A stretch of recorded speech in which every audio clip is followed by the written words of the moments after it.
Good morning. Welcome to the Women in Leadership Body, Mind, Soul, and Business podcast. I'm Charlie. And I'm Heather. And together we are working to connect women in leadership and business to build relationships, empowering each other to improve the health and wellness of our community, body, mind, and soul, sharing the heart and soul of who we are and what we do. Today's guest is a truly incredible woman who has quickly become a dear friend with her loving nature. Back with us to share her heart today, intuitive leadership coach, Leslie Rochelle. Leslie, we are thrilled to have you back with us today. I am so happy to be back here. Like, we have a series going on now. It's amazing. Yeah, it is pretty awesome. It's super fun to be able to have you back because we learn and grow from each other every single time that we talk, and it's just truly amazing and magical to watch and be a part of. So for any new listeners who might be tuning in today, give us a quick rundown of who you are, what it is you do, and I've got all your I've got your contact info posted in the comments there. Perfect. Awesome. If you hear tip pitter patter, it's my dog. She decided to join us. All good. Absolutely. We love Dogs the podcast. You'll have to send us a picture and we'll give her a shout out. I will. I will. So thanks again for having me here. My name is Leslie Rochelle, and as mentioned, I'm an intuitive leadership coach and mentor with a specific focus on the up and coming and new leaders. And really that came out of a desire to help that earlier version of myself, knowing the challenges that I went through in that corporate space, mainly that male dominated space, and how I really came into my own after falling to my knees, essentially is what happened, getting to that place of ultimate depletion. And I just knew that there had to be a better way. And when searching for, that elusive program to say, okay, how do I up level my leadership skills as well as that personal development? And I never found anything that, and it probably exists, but I didn't find anything that marries the two of that, who I am, as well as that tactical and strategic aspect of leadership. So what I've done is there's lots of the tactical and strategic. So I brought it back to the person themselves. So I work with the leader themselves to help really unlock that leader that lies within them. It is in every one of us. And sometimes you just need a little bit of help accessing that leader that we have within us so that we can create the greater impact in our lives and our teams and our organizations as well. Absolutely. I think that what just came to my mind is the word just, and how we need to remove that from our language. I think women especially feel like we've been at home and we just manage the house and we just take care of the kids. We just do this. Like, I think that we've really downplayed our level of skills and our ability to be the leader. Yeah, we all lead. Everybody's a leader because we are leading ourselves, right? So whether you have a team or not everybody's going to have a team. Not everybody's going to have the family unit that they wish they had. However, they can be that leader within their own lives. As we understand ourselves better, as we can really dig into who we are as a human being and what it is that we want, that we need, that we desire, as we grow, it forces all the other people around us to grow as well. Because as we're growing, our boundaries go up. This is unacceptable. This is acceptable. This is what this is what I need from other people. Then they start approaching you differently, right? Because with how they've done that before is no longer acceptable. So then this is up to us to say, that's a no-go. This is kind of the way it's going to work right now, which then allows them to learn. So it's really exponential growth. As we grow, it helps so many other people grow. That is why we say we are empowering each other, improving the health and wellness of our community. That's right. Because we as we grow and we're doing better, the people around us are. That's exactly what we want from these conversations to grow. And I think that leads perfectly into our topics for today. Like, holy moly, I love it so much. Our Sutra topic this week is Ahimsa, or nonviolence and compassion.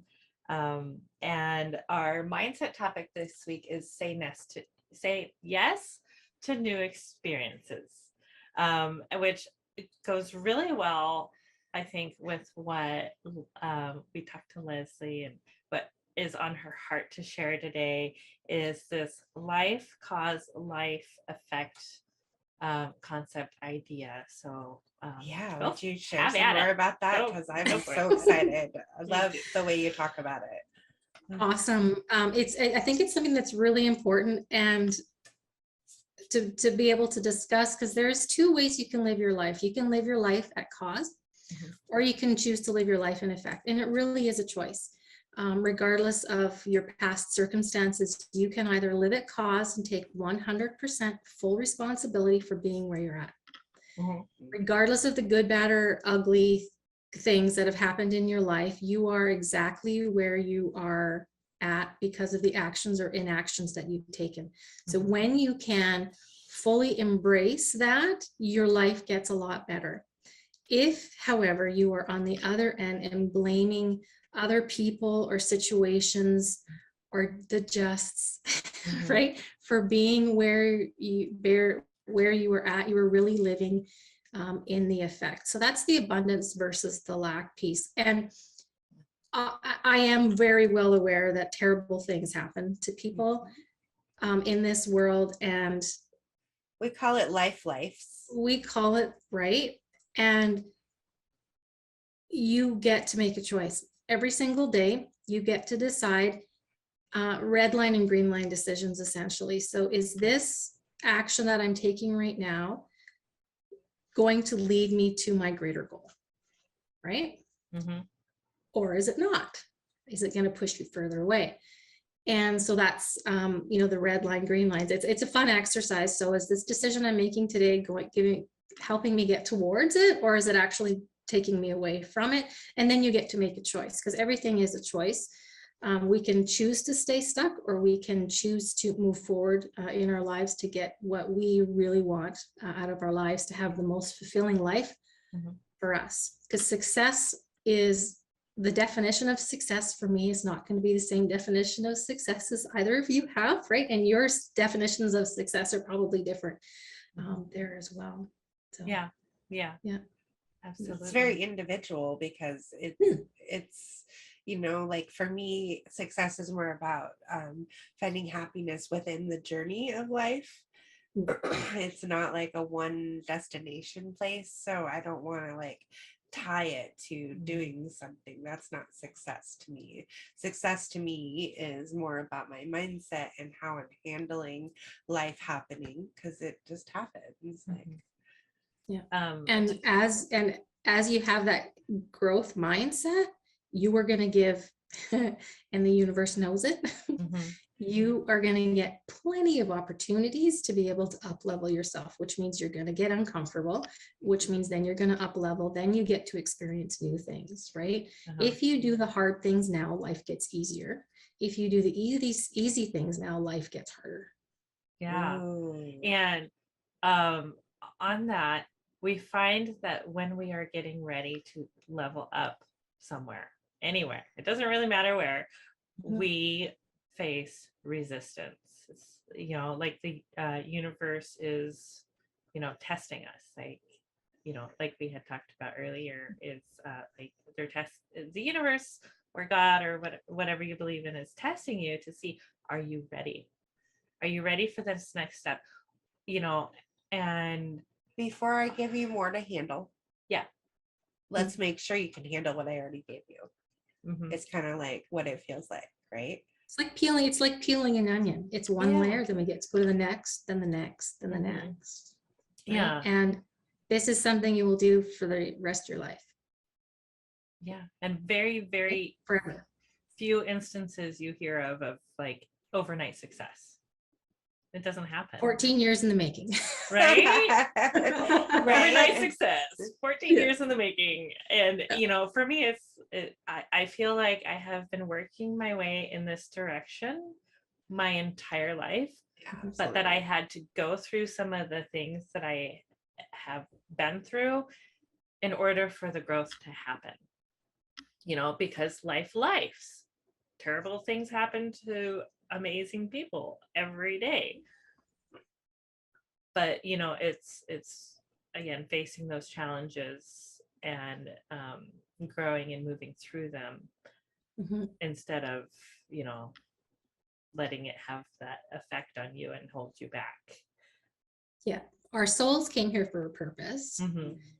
And when we can dig deeper into what that purpose is, and we get closer, with every lifetime that we have, if that's something people believe in, I do. And as we get, closer to that purpose, we are going to be stretched and we are going to be challenges because we're supposed to have the lessons. This is how greater consciousness is improved or up leveled that way, is because, we as humans have come here, our souls in human form, right? We've come here to experience duality because this is where we learn the most from. If you think about it, did you learn the most from a challenge that you had or when it was easy? Definitely the challenge. Right. Definitely the challenge, right? You get to understand how resilient are you? What are the big lessons that you actually learned throughout that process? So we're here for a reason and we're here for a purpose, and to be able to tap into the soul and identify what it actually needs and wants. And it's a matter of talking and finding out what that actually is. And then really our job is to follow that, the messages, the intuition, the path that we're on, and having great experiences because of it. Yeah. That's been part of the I want to say vibrational magic that has been happening since it's our we started doing the podcast, because it's like, hey, we're gonna do this thing. We might fail at it. It might be awesome. It could go either way. I think it goes with the Tina Fey quote. Yeah. Say yes and figure it out. Say yes, figure it out later. We really have tuned into what the universe is telling us is the right direction, like taking that next right step. We talk about that a lot, and taking time in meditation and self-care so that we can tune in to that still small voice that tells us what's next, right? That's right. That leads us in the right direction. Yeah. I had a conversation the other day with someone, because they were with a lot of people that I work with, because it's mainly corporate. They're trying to think themselves out of that thing. And I said, okay, stop doing that for starters, right? How can you start feeling about it, right? I provided with one of the gentlemen that I work with a couple of different meditation exercises, super short and quick. One was calling yourself back. The other one was to connect to his heart space. And he said, I can't believe how good they work. Like after 5 minutes, he says, I haven't had, those negative thoughts, and I am a lot calmer and less anxious than I was before. So he was super surprised, but he was open to it. So that's really nice. And one of the things that we can do when we're in a situation where, do I say yes, do I say no to this opportunity? Because not every opportunity is a yes. Is to really listen to your body. So if you can get into the practice of, how does it feel? So when you're speaking about your podcast, when you're speaking about, the two of you are up leveling within your business as well, and you're asking questions, is it this way or is it this way? Listen to your body. If it feels tight and heavy, it's probably a no for now. It might be a no forever, but it's definitely a no for now. Or is it light and you still maybe have that twingy stomach? That's just excitement there for you. So being able to tell the difference between those two allows you to make better decisions in your life as well, to find out whether it is towards, what your soul and what your purpose is. Yeah, that's exactly what I was going to say is, your body can feel if things are right or not. Right. to listen to that intuition, to trust yourself and your body enough to do that. And that takes practice. I was gonna and it say, takes like, Oh, training. yes, it does. how do you start on that journey, like to identifying your intuition? Like if you are sitting here today and you are being introduced to intuition and you don't really know how to trust yourself, what would you say would be the how to start there? Start trusting yourself and the information that you're receiving, right? You know, there's typically an inner knowing that we have is something like, I don't know why I know this thing. That's typically your intuition that's coming in and being able to provide you with some of that information. So start asking questions, right? And questions, as I mean, you're not sitting there asking a question, trying to think about what the answer is. Just ask questions and go about your day.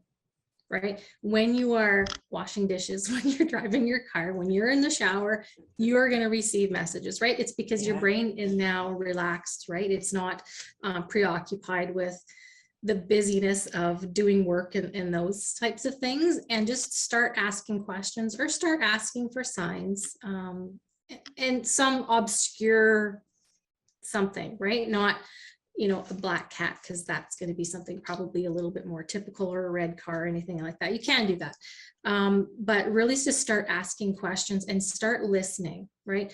Calm your mind and your body and just start listening to it. I think that listening piece is so hard for people to train themselves to do now more than ever, because we're so inundated with noise, you know, physical noise, actual noise, you know, notifications, things like that, that it's hard to tune all that out and listen to just yourself. Where go outside, leave your phone at home. I was gonna say, leave your, if you're trying to listen to music, get into nature. Like, no, if you have an Apple Watch, leave that at home as well. Get into nature, right? Right. You're calling us out. That's right. Yeah. Electronics free. Head outside, and I mean, now it's better to do that because it's not cold-ish anymore. And just learn how to start grounding yourself, and then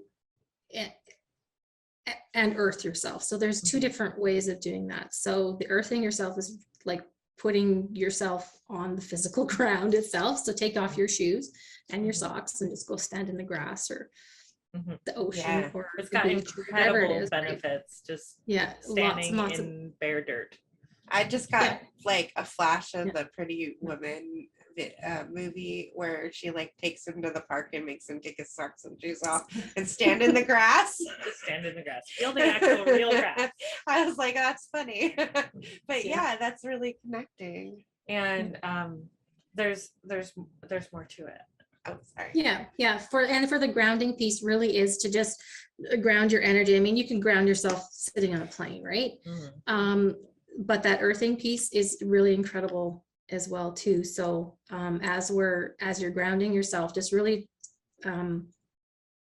think of or envision, if that's easier for you to envision, the energy moving out your feet into the ground, and then seeing how far you can push it down. So typically you will have to give a little bit of a push down there, and then bringing it back up and just letting that energy settle wherever it wants to settle. Don't try and force it to wherever it needs to be. And that's it'll a lot of times be in your heart space these days for people, and just allow it to settle in your heart space. Right. So I think grounding is a scary word. So for me, grounding means taking deep breaths and closing my eyes, and like if I'm having trouble grounding, I'll go through like my 5 senses and like, what do I hear? What do I see? What can I taste? What can I feel? What can I smell? And then, so I'm really paying attention to my senses, and then just breathing deeply and letting that kind of just flow down. Like if you've never done it before, like that to me is grounding. Yeah. That's there's- the process. That's just a really simple practice Of just for getting it someone going. who Like, maybe just Yeah. needs a little never heard of practice it. and Like the never- word grounding might be How do you do scary to that? somebody. Like if you don't know what that means or you've never experienced it. Yeah, it's really settling yourself. And another nice way to do that, and this is one that I work with my clients on. It's one of it. It's always in the first in the first session that I actually meet with them, and it's calling yourself back, which is a really fantastic exercise. Would you like me to explain what that is? Yeah, absolutely. Yes? Okay. Thank you. Okay, so what this is the only piece of information that you need for this is the name that is on your birth certificate. So this is the name you were born with, okay? Okay. So what you will do is you will put your left hand on your heart space and your right hand on your stomach.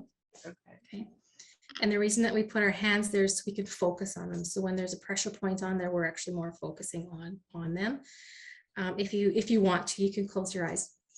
Okay, and then you can take 3 deep breaths. So the first one I'm going to have you take is making sure that you're expanding your belly, not breathing through your shoulders. And then in through your nose, out through your mouth. On the next breath in your mind, or if you're by yourself, you can say this out loud. Use your full birth given name. And then the words come back to me. And do that 3 times.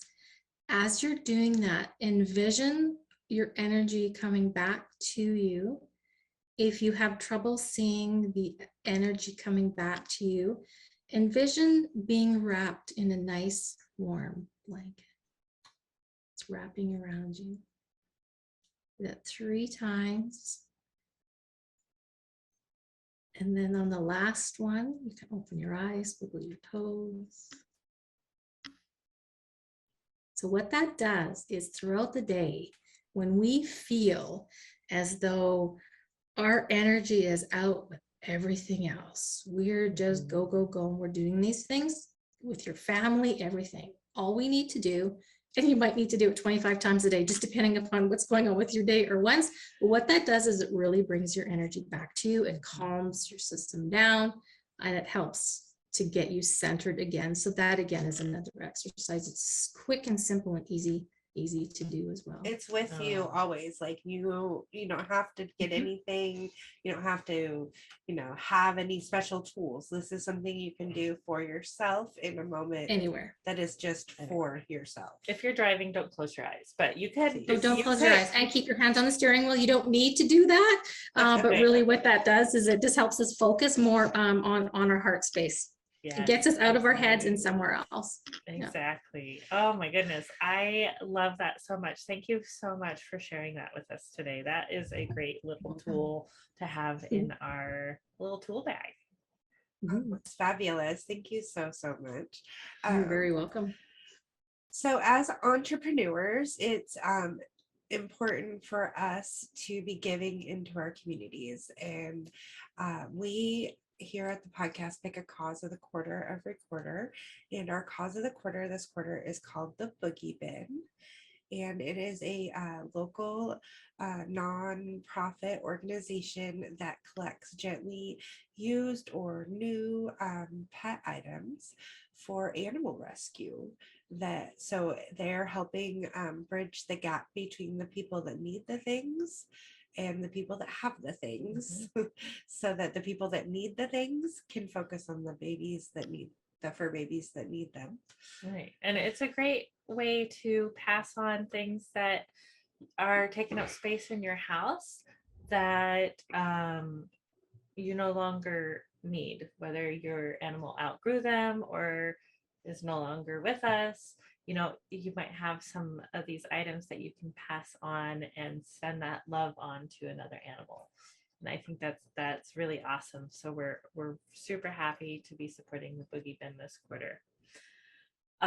We have some really amazing events coming up, and community events and things. Everything is in the community calendar on our website.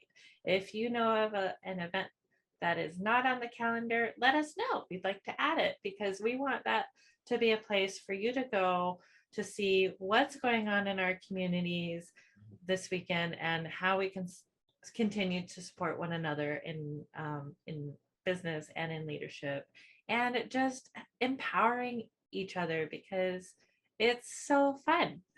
It is. It's so fun. But thank you so much, Leslie. We are looking forward to having you back with us for Book Week at the end of June, which we are going to pre-record here shortly. But it's just been a joy, as always, to have you, and we love you so much. And thank you for being part of our community and having a seat at our table. Thank you very much. And thanks for inviting me back. Absolutely. And for our listeners, we love you guys too, and we want to hear from you. So check out the website and the Facebook page, and let us know what's going on in your community. So the website is Women in Leadership BSMB.com. Yep. And thank you so much. This has been a wonderful, wonderful podcast. Thank you. Thank you. Namaste.